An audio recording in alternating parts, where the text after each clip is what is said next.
我已经打听过了，展昭压根儿就不在陈州，他根本就没来过这儿。这个淫贼！我与沈大哥商量，现在皇亲花园的人还不认识你们两个，你们扮成兄妹，趁机混进去，与沈大哥一起做内应。哼，二哥和二嫂本就是夫妻，为什么要冒充兄妹呢？岂不是多此一举吗？只有在小客店里面，才可以一个人住床上，一个人睡地板。可能招贤馆是什么地方？只要一进去就要受人监视。难道你想让他们今天晚上就成亲？我在我爹娘门前发过誓，在没报大仇之前，绝不嫁人。所以说，就只能扮成兄妹了。哼，可是你别忘了，庞玉那个老贼是一个好色之徒，如果他们冒充兄妹进去，万一庞玉对二嫂起了歹心怎么办？如果真的有人问起的话，就说这妹子已经嫁人了，随便编个什么理由混过去。我想这庞玉现在正是用人保命之时，不会做得太过分的。他要敢横行，我自有办法对付他。那好吧，二哥，你就化名为张翰，二嫂就化名为张丽。你们两个都是沈仲元的朋友，头亲路过此地，顺便到招贤馆来拜访，是他主动提出收留你们。那今后我们怎么联系啊？日后我要在东京和陈州两地奔跑，你们有事情的话就找白五爷了。五爷，你现住在哪里？二嫂还是以后再问吧。多一个人知道，想必就多一份危险。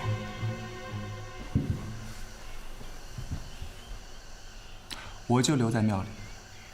我在陈州的话，还住在毛家老店。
干什么呢？这位大哥，请问这是钦差行员吧？正是。请问请问是不是有位叫沈仲元的？他是否住在这里？对，找沈教头。你们是干什么的？找他干什么？我们是他朋友，我们想来会一下他。哈，会朋友。哎呀，这事儿可就不太好办了。为什么？没听说过侯门深似海啊？啊，这里可是国舅爷的钦差行员，那更是比天还高，比海还深呢。那我们要怎么才能见到他？哎，我说你们是第一次出门，还是怎么不懂规矩呢？哎，这位大哥，我们是第一次出门，麻烦您赐教一下。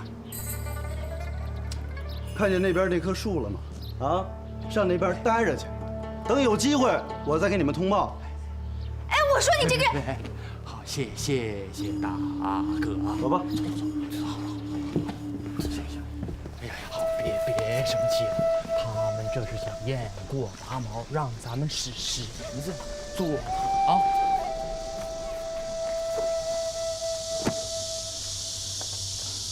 行，那我们就给他来一个故意装不明白。好，好吧，来说点正事儿。这个白玉堂有消息了没有？回国舅爷还没有，不过小的知道另外一个消息。什么事？那包拯要来郴州捉那小子与白玉堂。好黑子来不成？哦，为何呀？本国就不想让他来，他就来不成。哎呀，国舅果然是这个神通广大呀！这个我是以其人之道换治其人之身呐。这其中的过程，过些时日，你自然就会明白。这是小子在担心啊。这包黑炭不来，这五只老鼠便会上门来找国舅爷的，不是啊？这也正是本国舅。来，这边。哦。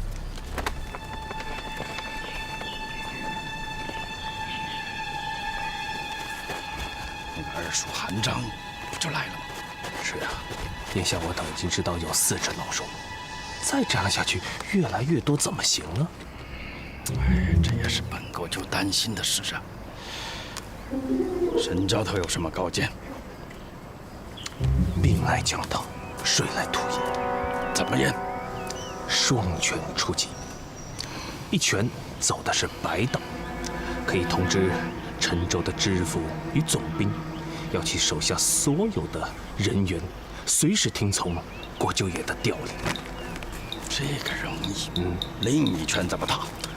另一拳便是黑道，号召天下英雄之士啊！办法不错，但是黑道良莠不齐啊，万一要是把开封府的奸细招进来，就不得了。所以要把好禁人3关。哪3关？这第一关呢，就是号召我们招贤馆的所有的人，召其亲戚朋友前来。所有要进来的人呢，都得有内部人员作为保证。第2关，第2关不仅要比武，还要暗中观察一段时间。如有不是，立即处置。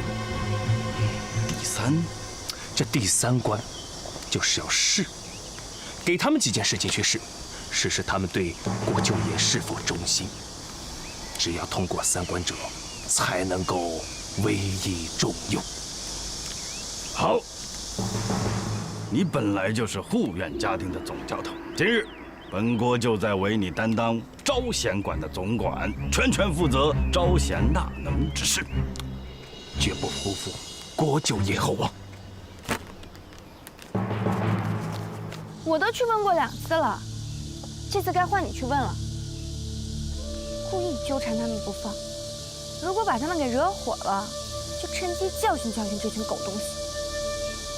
在的话，你想打架呀？这不好吧？我们这靠自己的实力打进去，总比低三下四球进去更好。哦，那行，找他们去。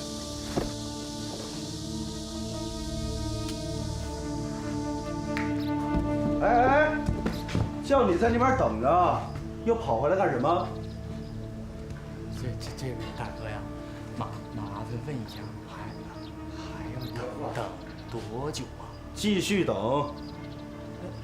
我们等了太久了，等多久？你告诉我。这就难说了，一个时辰、两个时辰、1天、2天、10天、半个月，都说不准。哦，还要等那么久啊？对，那我不能等了。不想等了，那好办呢，那就请便吧。哦，那我就请便了，谢谢大哥啊。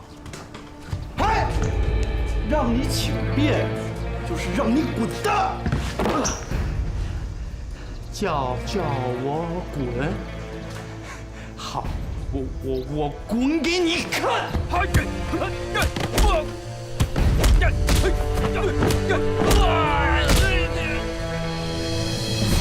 来人呐，给我往狠里打！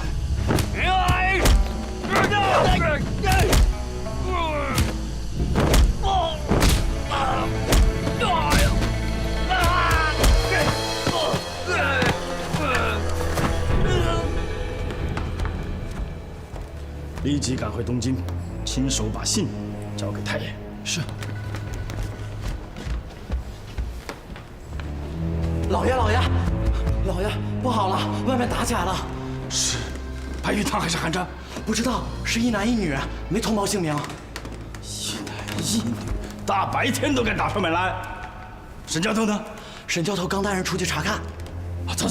哎，老爷，你不躲？躲什么躲？大白天的还是一男一女，走。是老爷。住手！沈大哥，张韩贤弟，哎呀，张韩贤弟，这是怎么回事啊？我和妹妹呀路过此地，听说你在这里面，就打算问候一下，谁知道他们不让我们2个进去，让我们在这儿等了这么久也不让进。还动手打人，国舅爷到，我生气呀！哎呀，国舅爷，沈教头，哎，这是怎么回事啊？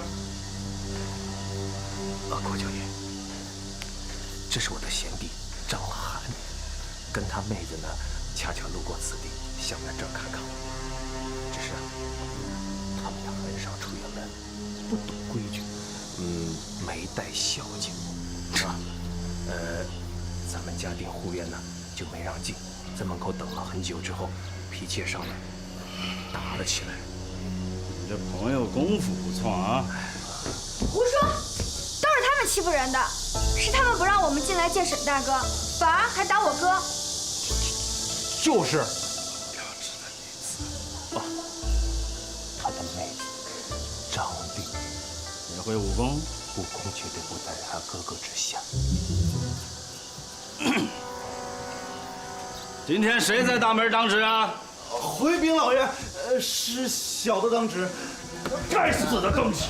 明知道是陈教头的朋友，还这么万般阻拦。小的该死，老爷饶命啊！来呀，给我拉下去，重责20大板，关进柴房，饿他3天。老爷饶命啊！老爷饶命啊！老爷饶命啊！张氏张姑娘，都是本国舅管教不严呐，怠慢了2位贵宾，海涵，还望海涵。当朝的国舅爷，就见过国舅爷。整这些规矩做什么？来，快请起，快请起啊！张壮士，里面请。国舅爷不进去了，我们就是路过此地，跟沈大哥说句话，我们就走了。说话也得找个好地方，进去我们找间房子，坐下来慢慢说。不必，这就到外面酒馆找个房间说会儿话就行。哎，老朋友见面，这酒自然是少不了的嘛。但是外面这些村酿，怎么比得过我皇清花园的美酒呢？是不是？张壮士，你还要舍近求远。国舅爷都说话，你也得给个面子啊！再说了，咱兄弟俩这么久没见，你也跟我干上几盅吧，啊？这妹哥，咱们就进去坐坐吧。等天色晚了，我们去城里找上一个客栈住上一晚，明日再赶路。好吗？还是张姑娘爽快，里边请。国舅爷先请。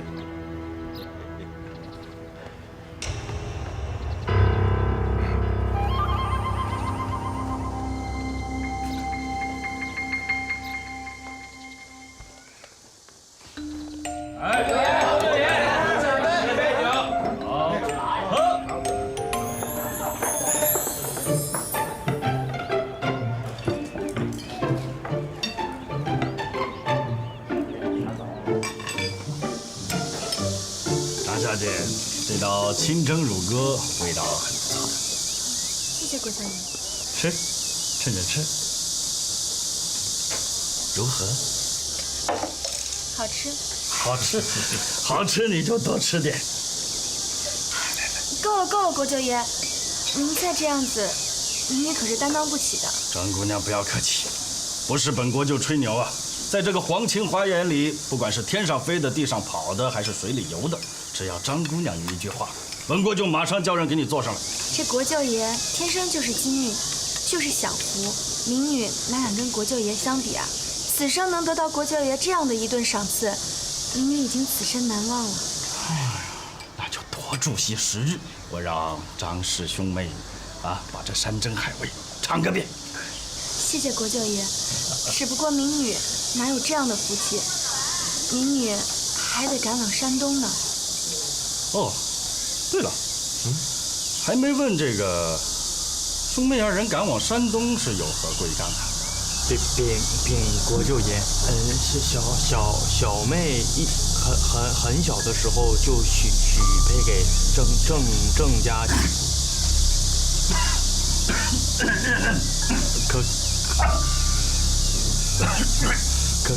可是这十多年啊，人家郑家回山东了，一直就没有消息。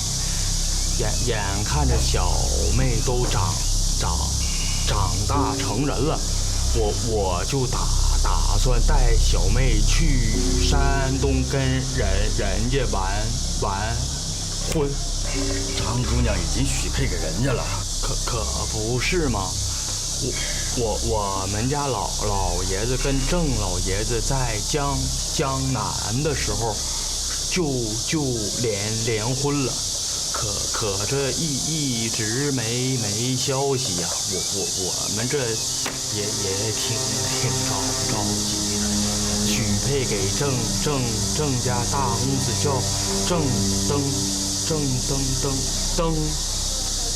登云。好，张壮士啊，听你这话的意思是，你们与那郑家是很多年都没有音讯往来了吧？哎呀，着急死了，一直联系不上啊。张壮士，都这么长时间了，你说要是你们去到山东，这个郑家搬家了，或者是病故了，或者就是找不到了，那该怎么办呢？是啊，这怎么办呢？据我所知，这个山东历城这一带这几年发生了很多次瘟疫，那边的州县10町人死了9町半，还有半町人纷纷逃亡异乡，至今千家万户还是一派萧树。哎呦，小妹，你看这。哥，要是真像国舅爷所说的，张姑娘不必着急，本国舅已经为你们想好了一个两全其美的办法。国舅爷，那您快说说。这样，你们先在这儿住下，本国舅呢派人先行赶往历城，帮你们打探那个郑家的消息。如果找到了，你们再赶过去不迟嘛。如果要是这个郑什么玩意儿，郑什么玩意儿，要是如果他死了，就不要白跑他啊。那不好吧？太麻烦国舅。壮士，本国就是一个喜欢交朋友的人啊，就不要跟我这么客气了。再说了，这事儿在你们那儿是大事，但在本国舅这儿，小事一桩，不过举手之劳嘛，对不对？啊，对。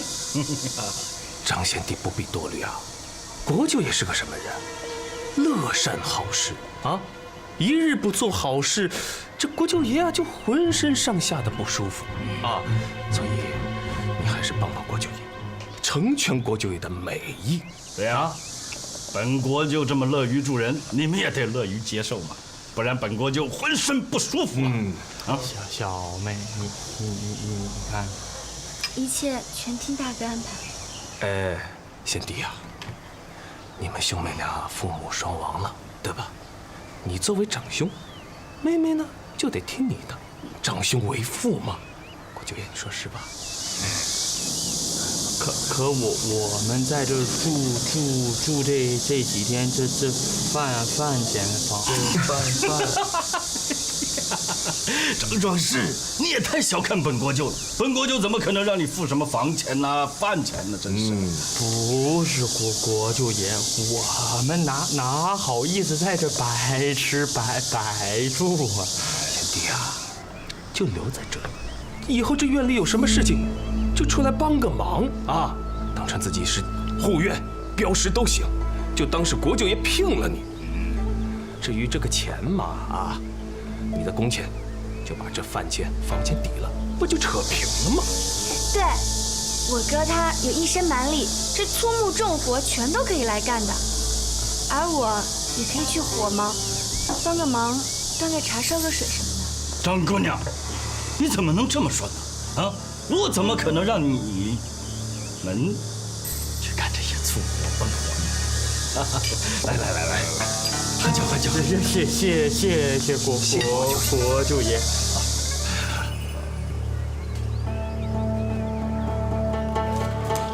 走，有精神点啊！走。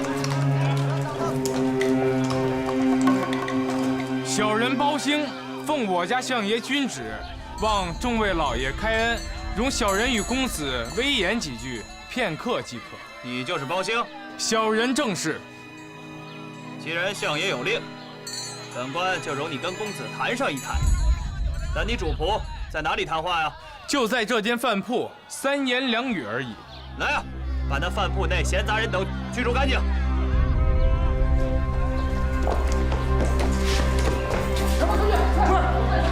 出去！哎，没给钱呢！哎，没给钱呢！没钱走！哎，没结账了！没结账。公子，请。哎，这人是谁呀？没看见吗？戴着手铐脚镣的，肯定是个罪人。罪人？这怎么会是罪人呢？我看这架势，像是谁家的祖宗吧？哎，你们还不知道吧？刚才下轿的这位主可是当朝大学士包拯包大人的亲侄儿，人称外号包三公子的包世荣。哦，包大人的侄儿啊！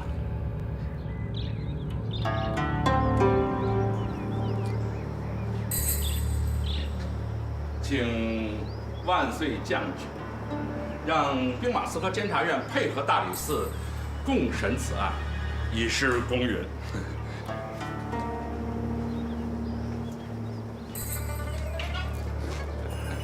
太师处置事情还真是举贤不避亲啊！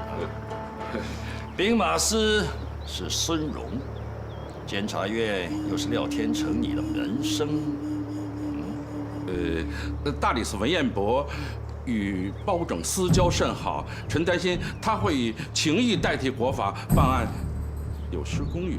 那太师又怎知道这廖天成和孙荣不会以个人好恶取代国法办案时有失公允呢？所以微臣才提议此案由文彦博主审，廖天成、孙荣陪审，相互牵制，这样办案方能公正。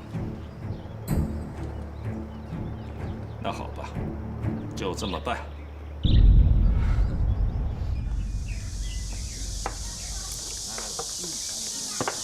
国舅爷，诸位，今日张家兄妹驾临招贤馆，难得国舅爷如此雅兴，设宴款待，我等也都跟着沾了光啊！哎，石老五，有话就说，有屁就放，这般养为饺子算什么呀？就是啊。国舅爷，诸位，难得如此盛宴，在下呢有个提议，咱们在座的都是习武之人，何不趁此机会来个以武会友？啊，大家各献一门绝技，以助酒兴，如何？好，好主意，以武会友。好，那既然国舅爷答应了，诸位也不反对，那我就先露一手，就当抛砖引玉。好。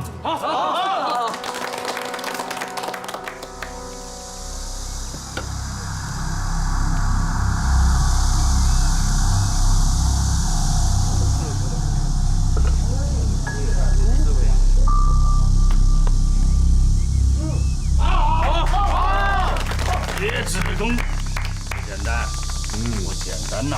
啊！国舅爷谬赞，雕虫小技，不足挂齿。张壮士，能否露上一手，让我也开开眼界啊？我，国舅爷，在我们那儿抓木炭都不用手，那你们用什么呀？用长铁钳，有2根，就跟筷子一样。在我们那儿，上至80、90岁的老人，下至这4、5岁的小孩，全都会用，是又稳又快。张姑娘，你是在笑话崔某人的功夫不管用吗？崔壮士，您误会了，我并没有说您这用手抓木炭是没用的。这一方一俗嘛，您那一方喜欢用手抓，我们那一方喜欢用铁钳夹。我没有学过您那一门手艺，在我们那一方抓木炭不光不用手，这吃饭呀，我们得用筷子，这喝汤得用汤匙，都不能直接用手的。这吃多了用手不干净，会生毛病的。那就请张姑娘露一手有用的绝活，让我也开开眼。对不起，崔壮士，这小女子手无缚鸡之力，实在是没有什么绝招绝技。哼，张姑娘，你是不肯赏脸呢，还是看不起我崔某，不屑与我等为伍啊？崔壮士，您可千万别误会，只是小女子真的没有什么绝招可以跟大家展示啊。张姑娘，只要是进了皇庭花园，就都是朋友啊。这个以武会友，佐酒助兴，你就不要再推辞了。是啊，张姑娘，国舅爷是难得如此雅兴啊，这是好是歹，不会笑话你的啊。哥哥，那我就……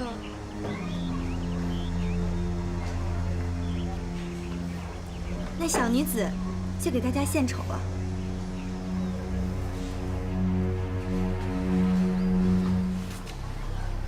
刚才这位壮士给大家伙表演的绝活是手抓木炭，在我们那方抓木炭虽然不用手，可是这端菜盘还是要用手的。那今天我就当着国舅爷跟各位爷的面儿，给大家表演一个手端菜盘。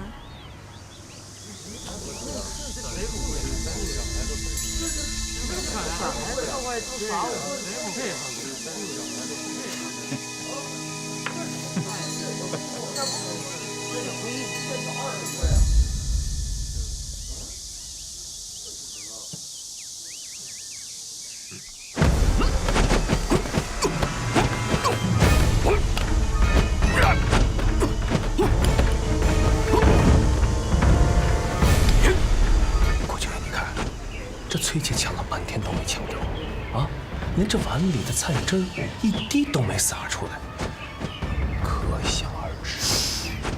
好功夫，好功夫！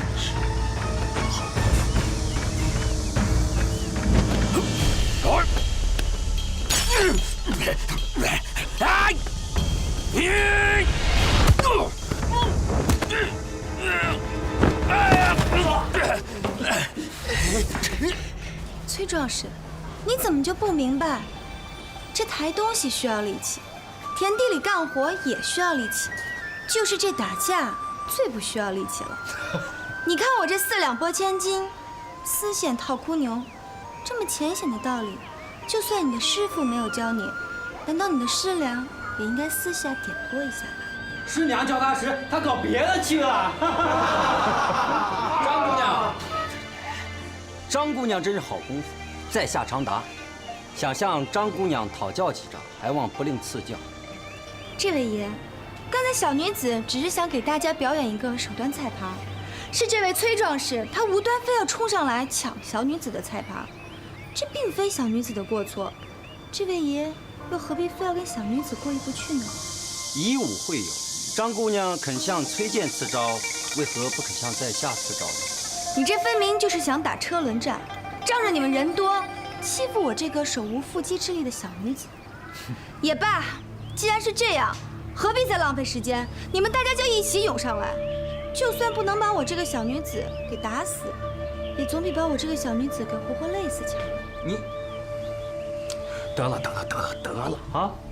本来就是佐酒助兴的，干嘛非得比个你赢我输的？太伤和气啊！不伤和气，哈哈。这个崔健也真是的啊，好端端的抢人家盘子做什么？你刚刚夹木炭的时候，人家张姑娘也没有抢你的木炭嘛，是不是？张姑娘，来，坐这儿来啊！来人，把崔镖师扶下去，后院换身衣服，出来接着喝。起开，我自己来。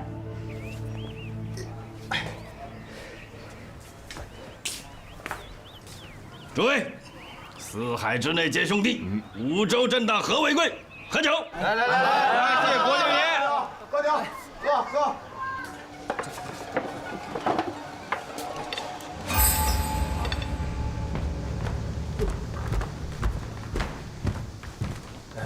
小的见过国舅爷了。国舅爷唤小的来是什么事情啊？这张家姑娘安顿的怎么样啊？啊，国舅爷放心吧，在招贤馆的后院偏房已经安顿好了，一人一间，可以相互照应。沈教头，你说这张家姑娘，真是就跟刚出水的莲花一样，看着让人心头痒痒啊！却嫁给这个多年没有音讯、活不见人、死不见尸的郑家娃娃，真是糟践珍宝，本国舅很是替她惋惜呀。可怎么办呢？这是父母之命，媒妁之言呐。什么窝囊父母，这么糟践自己的女儿？哟，小的听国舅爷这番话，听完之后，这是心湖荡漾，感激不尽啊！感激啊？你为何感激？国舅爷，像您这样的怜香惜玉的男子，眼下不多见呐。所以小的听完之后，心生感激啊。这话我爱听。本国舅最痛心疾首的，就是埋没家里，所以一见到这个张姑娘，我就痛得不得了。再加上国舅爷啊，把他们收留在家，又派人去历城打探消息。国舅爷，您是用心良苦、尽心尽力、居心好啊！用心良苦倒是事实，尽心尽力还远远不够。我的意思是啊，我想让这张氏兄妹彻底留在这儿，别去山东受苦，那才算尽心尽力。国舅爷，您的意思是？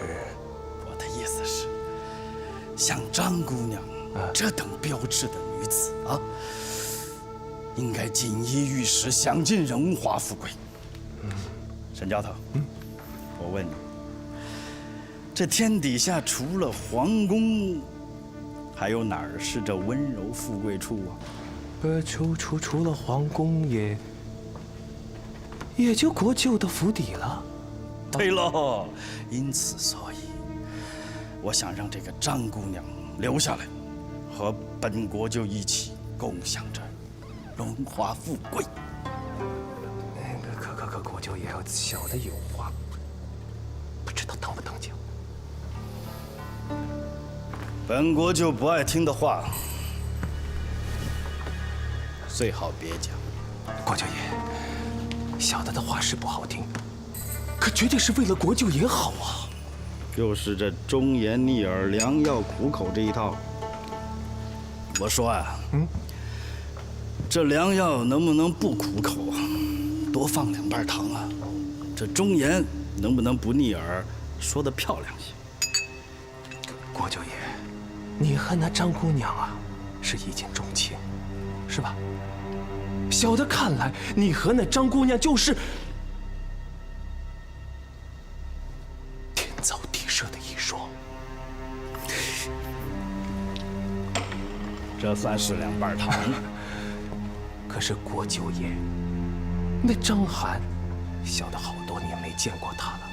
至于这个人变没变，来了是什么目的，小的就不敢保证了。你是怀疑他们来路不正？不只是怀疑，更是担心。国舅爷，眼下乃是多事之秋啊，这害人之心不可有，但是防人之心不可无啊。有道理，这时候不能色迷心窍啊！哎，国舅爷，不让小的呀，替国舅爷试探试探他们。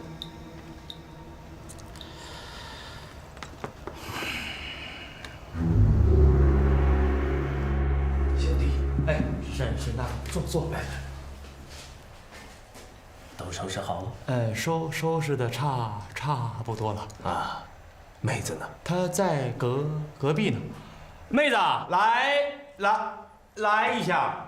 贤弟，有什么需要，尽管告诉我。哎，没什么需要的，来这也不是为了享受的。沈大哥。哎，妹子，来。今儿晚上啊，